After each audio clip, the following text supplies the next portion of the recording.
আচ্ছা, আমি কি কখনো বলেছি যে আমি ফার্স্ট ক্লাস মহিলা এবং আমি শিক্ষিত? আমি বরাবরই একটা কথা বলেছি, আমি 7 পাস করা একটা মেয়ে, একদমই অশিক্ষিত একটা মানুষ। সমাজের বেশিরভাগ কলাকৌশলী আমি বুঝি না। আমি সবসময় সাদামাটাই থাকতে পছন্দ করি এবং খোলা মনেই সবকিছু বলতে পছন্দ করি। এইখানে অনেকেরই মনে হতে পারে যে আমি থার্ড ক্লাস, যেহেতু আমার ১ এর অধিক বিয়ে হয়েছে। তো আমার নাকি ইউটিউবিং করার কোনো যোগ্যতা নেই। এখন আপনারা একটু কমেন্ট করে বলে যাবেন তো আসলেই কি তাই? ইউটিউবিং করতে তো আসলে কোনো যোগ্যতার প্রয়োজন হয় না। এখানে ধনী, গরিব, শিক্ষিত, অশিক্ষিত কম বেশি সবাই কাজ করতে পারে। ইউটিউব তো কোনো রুলস এখানে দিয়ে দেয়নি যে আপনি কাজ করতে পারবেন, আমি কাজ করতে পারবো না। তো যাই হোক, এসব কথা বলে একজনকে ডিমোটিভেট না করে আশা করছি একজনকে মোটিভেট করার চেষ্টা করবেন। এটাও কিন্তু এক প্রকার সাহায্য, যেটা করলে আপনি সওয়াবের ভাগীদার হবেন। কিন্তু আপনি যখন তাকে এ ধরনের কমেন্ট করছেন, আপনি আপনার মনের অজান্তে তাকে কষ্ট দিয়ে ফেলছেন, এটাতে কিন্তু আল্লাহ তাআলা আপনাকে কোনো না কোনো শাস্তি দিয়েই থাকবেন। আসসালামু আলাইকুম, কেমন আছেন সবাই? আশা করছি আপনারা সবাই খুব ভালো আছেন। আলহামদুলিল্লাহ, আমিও বেশ ভালো আছি। নতুন আরেকটি দিনে নতুন আরেকটি লাইফস্টাইল ব্লগ ভিডিও নিয়ে হাজির হয়েছি। আশা করছি শুরু থেকে শেষ পর্যন্ত আমার সাথেই থাকবেন। আর ভিডিওর কোনো অংশ, কথা বা কাজ যদি আপনাদের কাছে একটুও ভালো লেগে থাকে, প্লিজ লাইক দিয়ে ভিডিওটি কন্টিনিউ করবেন। আর চ্যানেলে নতুন হয়ে থাকলে সাবস্ক্রাইব করে পাশে থাকার অনুরোধ জানাচ্ছি। আর এই কাজগুলো করে যারা শুরু থেকে এখন পর্যন্ত আমার সাথে আছেন, তাদের জন্য অনেক অনেক দোয়া ও ভালোবাসা রইল। ভিডিও শুরুতে যে কথাগুলো বললাম, এই কথাগুলো আসলে কিছু কমেন্টের কারণেই বলা, তো সেইগুলো নিয়ে আসলে বেশি কথা বলবো না। আর আপনাদের যারা এ ধরনের মন মানসিকতা মনের মধ্যে পোষণ করেন, তাদের ক্ষেত্রে বলবো এভাবে কাউকে ডিমোটিভেট করতে পারবেন না। কারণ আমি আমার নিজের লোকজনের কাছ থেকে এমন কিছু কিছু আঘাত পেয়েছি, যেটা পেয়ে আমি সোজা হয়ে দাঁড়িয়েছি। সেইখানে আপনাদের এই কথায় আমি ভেঙে পড়ার মানুষ না। তো যাই হোক, আমি থার্ড ক্লাস মহিলা। আপনার যদি মনে হয় আপনি আমার ভিডিও দেখবেন, তাহলে দেখবেন। যদি মনে না হয় তাহলে ভিডিও দেখবেন না। আমি আপনাকে দাওয়াত করে আমার চ্যানেলে আনি নাই। এদিকে রান্নাঘরের কাছ থেকে আজকে ভিডিওটা শুরু করছি। টুকিটাকি কিছু কাজ গুছিয়ে নিয়েছি। আর এদিকে আপনাদের ভাইয়া হচ্ছে বাবুর আবদারে সেমাই রান্না করছে। আমি রান্না করে দিলে সে খাবে না, তাই তার বাবাই তাকে রান্না করে দিয়েছে।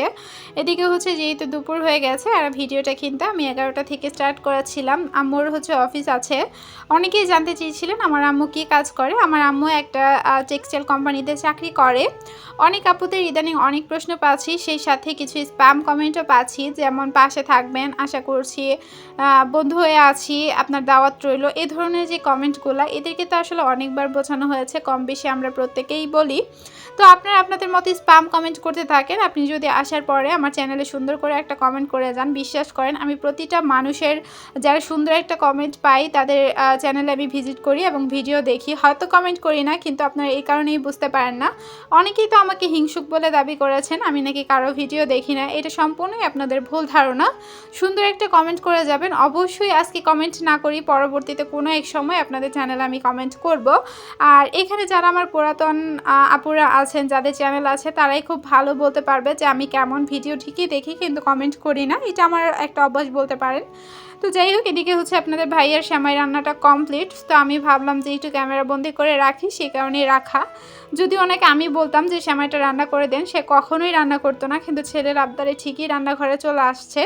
তো যাই হোক, এদিকে হচ্ছে দুপুরে রান্না করতে করতেই আজকের ভিডিওটা আপনাদের সাথে শেয়ার করেছি। যদিও বা কোনো ইচ্ছে ছিল না, ভেবেছিলাম ভিডিওটা পরের দিন আপলোড করব, মানে হচ্ছে শনিবারে। তো যাই হোক, কোনো একটা কারণে আজকে আপলোড করে দিয়েছি। সারাদিন কারেন্ট ছিল না, যার কারণে আর এর আগে ভিডিওটা করতে পারিনি। এখন প্রায় 6টা, 6:30টার মতো বাজে, আমি ভয়েস ওভার দিতে বসছি। এখন কখন আপলোড হবে জানি না।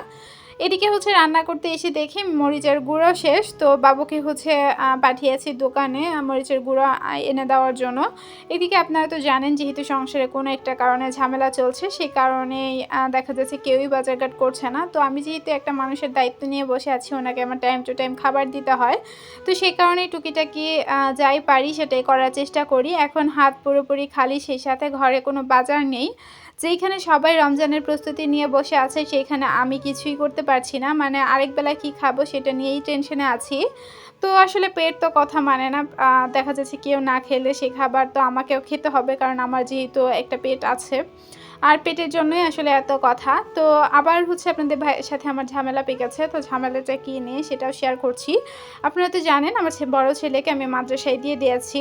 তো তাকে মাদ্রাসায় আমার তরফ থেকে আমি কোনো টাকাই খরচ করি নাই। যেহেতু আপনাদেরকে বলেছি একজন আপুর সাহায্যে আমি তাকে হচ্ছে মাদ্রাসায় ভর্তি করাতে সক্ষম হই। মাদ্রাসায় ভর্তি করানোর সময় প্রায় ৬,০০০ এর বেশি হচ্ছে টাকা আমার খরচ হয় সবকিছু মিলায়া। যদিও বা আসলে এত টাকা লাগে না, কিন্তু কি কারণে লাগছে কেমনে লাগছে আমি জানি না, কিন্তু সব কিছু করতে এতটা টাকাই খরচ হয়েছে। প্রায় ৬,৫০০ উপরে আমার টাকা খরচ হয়েছে। তো কত হয়েছে বাকিটা হিসাব নেই, আমার ৬,০০০ কিংবা ৬,৫০০ টাকার মতো হিসাব আছে। ওখানে ভর্তি করানোর নিয়ম হচ্ছে ১ মাসের টাকা অগ্রিম করতে হয় এবং হচ্ছে পরের যে মাস আমরা যেহেতু জানি যে মাসের শেষেই আমরা টাকাটা প্রদান করি, মানে যখন হচ্ছে আমরা স্যালারি পাই ওই সময় হচ্ছে টাকাটা দেই। তো কিছুদিন আগে হচ্ছে আমি একটা মানে বেতন ১ মাসের যে বেতন, যেহেতু ১ মাস ওনারা অগ্রিম রাখে, আরেকটা বেতন হচ্ছে আমি পে করি। এখন ওনাদের বক্তব্য হচ্ছে ওনাদেরকে আরও একটা বেতন আর কি পে করতে হবে, যেমন হচ্ছে যেটা ওনারা অগ্রিম রেখেছে সেটা অগ্রিমই থাকবে, আর বাকি যেই বেতন ১ মাসেরটা পুরোটাই অগ্রিম দিতে হবে। এইটা কেমন কথা বলেন তো? এইগুলো নিয়েই আপনাদের ভাইয়ের সাথে আমার কথা কাটাকাটি, যে আপনি কি খোঁজ নিয়ে দেখবেন না যে এরকম আমি এতগুলো টাকা দিয়ে ভর্তি করছি, এখন চাইলেও ওকে বাসায় এনে বসিয়ে রাখতে পারবো না, যেহেতু টাকাটা আমার না অন্যের হলেও দেখা যাচ্ছে তার কষ্টের টাকা, তার কষ্টের ইনকামের টাকা, সেটা আমি এভাবে অন্তত নষ্ট করতে পারি না। এইগুলো নিয়ে আসলে দেখা যাচ্ছে আমাদের মধ্যে কথা কাটাকাটি হয়, এক পর্যায়ে যা হওয়ার তাই হয়। তো যাই হোক, তারপরেও সংসারের কাজ তো চলমান থাকে। এই মাছগুলো অনেক দিন আগে আনা হয়েছিল, প্রায় ১০ থেকে ১২ দিন। আমি জাস্ট কোনো রকম আঁশগুলো ছাড়িয়ে রেখেছিলাম, এখন হচ্ছে একটু ভিজিয়ে রেখেছিলাম, আর এখন হচ্ছে এই যে কাটাকুটি করে নিচ্ছি। অনেক সময় দেখা যাচ্ছে হাতের ব্যথাটা যখন প্রচুর পরিমাণ থাকে তখন কোনো কাজই করি না, মাছ আনলে ওভাবেই ফ্রিজে রেখে দেই, কিন্তু আঁশগুলো ছাড়িয়ে আমি ফ্রিজে রেখেছিলাম, এখন সুন্দর করে একটু ধুয়ে নিব। যতটুকু আমার দ্বারা আসলে সম্ভব হয় আর কি ততটুকুই করার চেষ্টা করি। এখন কথা হচ্ছে আমি আমার এই কথাগুলো আপনাদের সাথে শেয়ার করি বলে কিছু পাবলিকের মনে হয় যে আমি বানোয়াট মিথ্যা কথা বলছি, এবং এত সুন্দর একটা বাসায় আছি সেখানে থেকে আমার কোনো অভাব নেই, মানে যা বলি সব কিছু মিথ্যা। তো ভাই আপনাদের কেন মনে হচ্ছে আমি জানি না, আমি সবসময় সত্যিটা বলতেই পছন্দ করি। আপনারা তো আমাকে অনেক দিন ধরে দেখছেন, যারা আমার চ্যানেলের শুরু থেকে আছেন বা আমার পুরাতন চ্যানেলে যারা ছিলেন, আমি কোন পরিবেশ থেকে কোন পরিবেশে এসেছি সেটাও আপনারা দেখেছেন। একটা মানুষের অনেকটা ইচ্ছা থাকে সে ভালো পরিবেশে থাকবে, যেটা আমারও আছে। হয়তো এখন আমার অভাব চলতেছে, কিন্তু অভাব সবসময় থাকে না, হয় অভাবের মাধ্যমে হয়তো আল্লাহ তাআলা ধৈর্যের পরীক্ষা নেন, জানি না কতদিন দিতে হবে, তারপরও বলবো যে আলহামদুলিল্লাহ সব কিছুর জন্য। তো ওভারঅল ভিডিওটা আপনাদের কাছে কেমন লেগেছে ছোট্ট একটা কমেন্টে জানিয়ে যাবেন। যদি ভালো লাগে ফ্রেন্ড অ্যান্ড ফ্যামিলির মাঝে আমার চ্যানেলের লিঙ্কটা শেয়ার করে দিতে পারেন, এতে করে আমার এই চ্যানেলটা একটু একটু করে কিন্তু বড় হবে। আর আপনাদের এইটুকু সাপোর্টে আমি কিন্তু কোনো কিছু একটা করতে পারবো ভবিষ্যতে, অন্তত আমার সন্তানদের কথা ভেবে হলেও আপনারা এইটুকু সাপোর্ট আমাকে করবেন। তো সবাই ভালো থাকবেন, সুস্থ থাকবেন। আল্লাহ হাফিজ, আসসালামু আলাইকুম।